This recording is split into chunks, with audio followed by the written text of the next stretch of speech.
அன்பு சொந்தங்கள் அனைவருக்கும் வணக்கம். நாங்கள் இன்றைக்கு எங்க நிக்கிறோம்னு சொன்னா கொக்குவில் மேற்கு பகுதியில தான் நிக்கிறோம். இந்த பகுதியில ஒரு வீடு ஒன்று விற்பனைக்காக வந்திருக்குது. அந்த வீடு சம்பந்தமான விவரங்களை பார்க்கறதுக்காக தான் நாங்கள் இந்த இடத்துக்கு நாங்கள் இன்றைக்கு வந்திருக்கிறோம். மேலதிகமா இந்த வீட்டுண்ட என்ட்ரன்ஸ் இதுதான். இந்த கேட்டுக்குள்ளால நாங்கள் இந்த வீட்டுக்கு போகணும். காணிக்குள்ள நாங்கள் உட்செல்ல வேண்டும். இப்ப நாங்கள் இந்த கேட்டுக்குள்ளால இந்த வீடு இருக்கிற காணிக்குள்ளுக்குள்ள வந்துட்டோம். இப்ப பாத்தீங்கன்னு சொன்னா இப்ப நீங்க பார்த்து கொண்டிருக்கிறதா இந்த விற்பனைக்காக வந்த வீடும் காணியும். இந்த வீடு அமைஞ்சிருக்கிற காணி பாத்தீங்கன்னு சொன்னா சரியா 3 பரப்பு கொண்டதா தான் இருக்குது. அதோட காணி சுத்தி வர மதில் தான் காணப்படுது. மதில் அமைக்கப்பட்டிருக்கு. காணியை சுற்றி மதில் அமைக்கப்பட்டிருக்குது.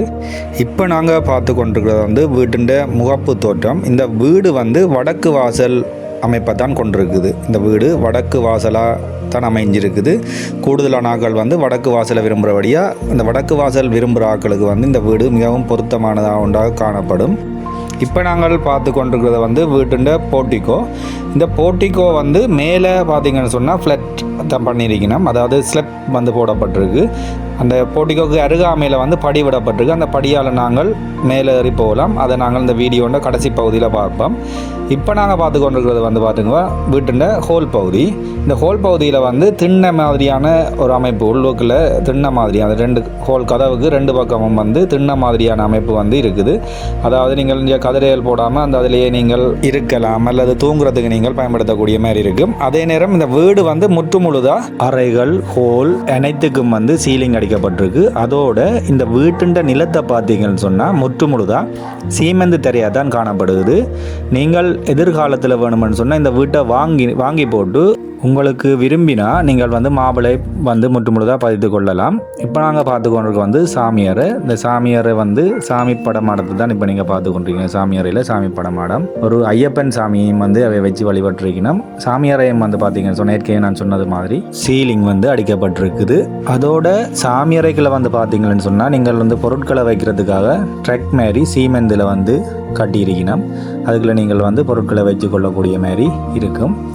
தொடர்ந்து இப்போ நாங்கள் பார்க்க போகிறது 2வது அறையை தான் பார்க்க போகிறோம். டோட்டலாக இந்த வீட்டில் 3 அறைகள் இருக்குது. இந்த 2வது அறையும் பார்த்திங்கன்னு சொன்னால் முன் அறையை போல சாமி அறையை போலவே இருக்குது. ஆனால் இதில் என்ன சொன்னால் அதே நீங்கள் பொருட்களை வைக்கிறதுக்கு ஏற்ற மாதிரியான ஒரு ட்ரெக் கொண்டு அடிக்கப்பட்டிருக்கு. சீலிங் அடிக்கப்பட்டிருக்கு. நிலம் சீமெந்து நிலமாக தான் காணப்படும். தொடர்ந்து நாங்கள் இனி பார்க்க போகிறது 3வது அறையை தான் பார்க்க போகிறோம். சேம் அதே மாதிரி பேட்டர்னில் தான் 3வது அறையும் இருக்குது. ஆனால் இந்த 3வது அறை வெறும் அறையாக இருக்குது. அதாவது இங்கே அந்த கபர்ட் வசதி இல்லை.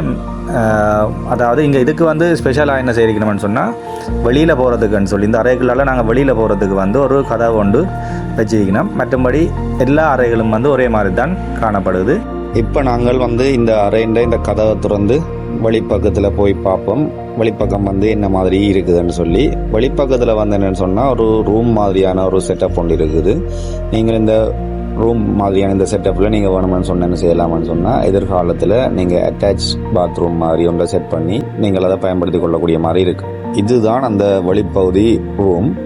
நாங்கள் இனி என்ன செய்வோம்னு சொன்னால் அடுத்ததாக பார்க்க போகிற விஷயம் இந்த வீட்டில் இருக்கிற கிச்சனுண்ட அமைப்பு எப்படி இருக்குமென்றது தான் நாங்கள் பார்க்க போகிறோம். அதில் பார்த்தீங்கன்னு சொன்னால் இந்த வீட்டுண்ட கிச்சனுக்கு அந்த மாடா, அதாவது நீங்கள் திங்ஸ் வைக்கிற அந்த மாடா மட்டும் மாப்பிள்ளால் பதிக்கப்பட்டிருக்கு. மற்றது எல்லாமே அதை விட நீங்கள் உங்களுக்கு மேனுவல் அடுப்பு இருக்குது. நீங்கள் விறகு அடுப்பு, அது நீங்கள் விறகுல சமைக்கிறதா இருந்தால் விறகு அடுப்பை யூஸ் பண்ணலாம். இது இப்படி தான் இந்த கிச்சனுடைய அமைப்பு இருக்குது. அது கிச்சனும் ஃபுல் சீலிங் அடிக்கப்பட்டு காணப்படுகிறது. வீட்டு மொத்தமுமே வீடு முழுவதும் சீலிங் அடிக்கப்பட்டு தான் காணப்படுகிறது. 3வது அறைக்கும் கிச்சனுக்கும் நடுப்பகுதியில் ஒரு ஹொரிடோர் ஒன்று இருக்குது. அந்த ஹொரிடோர் பகுதியாலேயே நாங்கள் முதல் காட்டின மாதிரி அந்த வெளிப்பகுதிக்கு நாங்கள் செல்லக்கூடிய மாதிரி இருக்கும். இந்த வெளிப்பகுதியில் பார்த்தீங்கன்னு சொன்னால் கிணறு, அதை தொடர்ந்து பாத்ரூம் காணப்படுது. நீங்கள் குளியலறை, அது குளியலறை கிணறுக்கு பக்கத்தில் இருக்குது. கிணறு வெட்டு கிணறாக காணப்படும். கிணறுல தண்ணி பாவிக்கக்கூடிய தண்ணி என்று தான் உரிமையாளரால் சொல்லப்பட்டது.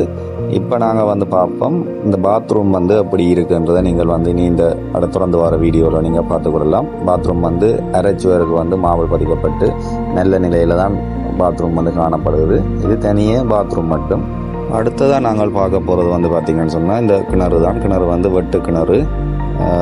பயன்படுத்தக்கூடிய தண்ணீர் என்று ஏற்கனவே நான் உங்களுக்கு சொல்லியிருக்கிறேன். இதுதான் இந்த கிணறுண்ட அமைப்பு முறை. சிமெண்ட் கல்லால் கட்டி இருக்கணும். தொடர்ந்து நாங்கள் பார்ப்போம் என்னன்னு சொன்னால், இந்த வீட்டுக்கு வந்து கழிப்பறை வந்து 2 இருக்குது. அதாவது ஒன்று வந்து வெஸ்டர்ன் ஸ்டைலில் இருக்குது, கொமாட் முறையில் இருக்குது. மற்றது வந்து ஸ்கர்ட்டிங் டேங்க் இருக்குது. இந்த வீட்டின் பின்பகுதியில் தான் இந்த வெஸ்டர்ன் டைப் டாய்லெட் வந்து காணப்படுது. அதாவது கொமாட் முறையில் இருக்கிற கழிப்பறை வந்து காணப்படுது. இதை தொடர்ந்து பார்த்தீங்கன்னு சொன்னால், இப்படியே நேராக வந்து காணின்ற அடிப்பகுதியில் கடைசி பகுதியில் வந்து கழிப்பறை வந்து இருக்குது. அது வந்து ஸ்கர்ட்டிங் டேனாக தான் காணப்படும். நீங்கள் வந்து அப்படி 2 கழிவறை வந்து அதுக்குள்ளே காணப்படுது இந்த வீட்டில்.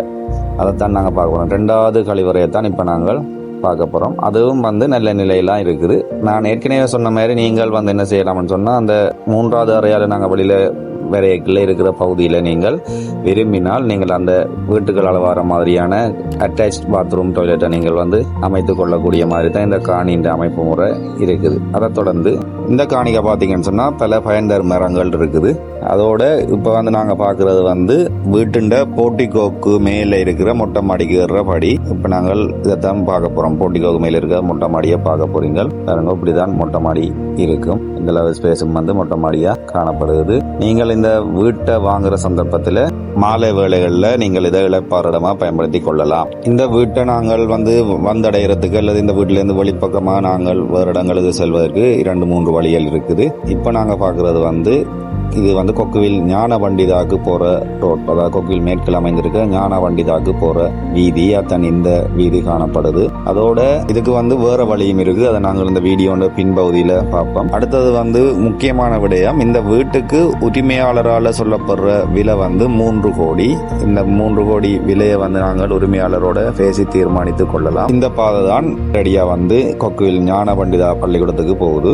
இதை தொடர்ந்து பார்ப்போம். அடுத்த பாதை வந்து எங்கே போகுதுன்னு சொன்னால், இந்த பக்கத்தால் நாங்கள் அதாவது வீட்டுண்ட இடதால போனோம்டா வலது பக்கம் தான் கொக்குவில் ஞான பண்டிதாக போகுது. இடது பக்கத்தால் போனோம்டா இது யாழ்ப்பாணம் மானிப்பாய் கேரநகர் பிரதான வீதி 6 கால் மடத்துக்கு போய் சென்றடையுது இந்த வீதி. அப்போ இந்த வீதியாலையும் நீங்கள் வந்து என்ன செய்யலாம்னு சொன்னால், இந்த வீட்டுக்கு நீங்கள் இந்த இடத்தை வந்து வந்தடையலாம். வீட்டை பொறுத்தவரையில் பார்த்தீங்கன்னு சொன்னால், இது நல்ல அயற்சூழல்லாம் அமைஞ்சிருக்கு. அதோட ஜாழ்ப்பாணமாக இருக்கலாம் அல்லது கொக்குவில இருக்கலாம். அதாவது இந்த வீட்டில் இருந்து ஜாழ்ப்பாணமோ கொக்குவிலோ சரி கிட்டத்தட்ட 3 கிலோமீட்டர் சுற்று வட்டத்துக்குலாம் அமைஞ்சிருக்கு. ரெண்டபடியாக நாங்கள் வந்து ஈஸியாக வந்து அங்கே இலகுவாக நாங்கள் வந்து ஜாழ்ப்பாணத்துக்கோ சரி அல்லது கொக்குவிலுக்கோ சரி எங்களோட தேவைகள் சம்பந்தமாக பேங்க் எழுவலோ அல்லது ஏதாவது நிறுவனங்களுக்கு போக வேண்டிய தேவைகள் இருக்கோ அல்லது சந்தையாக இருக்கலாம், எங்கே இருந்தாலும் நாங்கள் வந்து குறிப்பிட்ட அந்த 3 கிலோமீட்டர் தூரத்துக்குள்ள அவ்வளவு தூர வித்தியாசம் தான் எங்களுக்கு இந்த வீட்டில் இருந்திருக்கு. இந்த வீட்டை வாங்கினா எங்களுக்கு அதுவும் வந்து கிட்டவா தான் இருக்கும். அதோட இந்த வீட்டை வாங்குறதுக்கு நீங்கள் யாரோட தொடர்பு கொள்ள வேணும்னு சொன்னால், அந்த தொடர்பு இலக்கம் வந்து நான் இதில் உங்களோட வீடியோவில் அடிப்பகுதியில் வந்து கொடுத்துருப்பேன். அதுலேயும் பார்க்கலாம். அல்லது நீங்கள் வந்து இந்த வீடியோட டிஸ்கிரிப்ஷன்ல நீங்க பார்க்கறதன் மூலம் அதுலேயும் நான் டிஸ்கிரிப்ஷன்லேயும் வந்து அந்த யாரோட நீங்கள் தொடர்பு கொள்ள வேணும்னு சொல்லிட்டு அந்த தொலைபேசி இலக்கத்தை கொடுத்தா நீங்கள் அதன் மூலம் தொடர்பு கொண்டு இந்த வீட்டை வாங்கிக் கொள்ளலாம். இதுவரைக்கும் நீங்கள் எங்களோட சேனலை சப்ஸ்கிரைப் பண்ணாம பார்த்து கொண்டு இருக்கிறீர்களே ஆனால் நீங்கள் வந்து எங்களோட சேனலை சப்ஸ்கிரைப் பண்ணுவதனூடாக தொடர்ந்து நம்மால் பதிவிடப்படும் வீடியோக்களை வந்து பார்த்து கொள்ளக்கூடிய மாதிரி இருக்கும். அதோட உங்களோட விளம்பரங்களையும் வந்து இலவசமாக பதிவிடுறதுக்கு நீங்கள் வந்து தமிழ் படியன் யூடியூப் சேனலோட கான்டாக்ட் நம்பரோட தொடர்பு கொள்ளலாம். அந்த கான்டாக்ட் நம்பரும் வந்து டிஸ்கிரிப்ஷன்ல வந்து கொடுத்திருக்கிறோம். தொடர்ந்து அடுத்த வீடியோவில் சந்திக்கும் வரை உங்களிடமிருந்து விடைபெறும் நான் உங்கள் தமிழ் படியன்.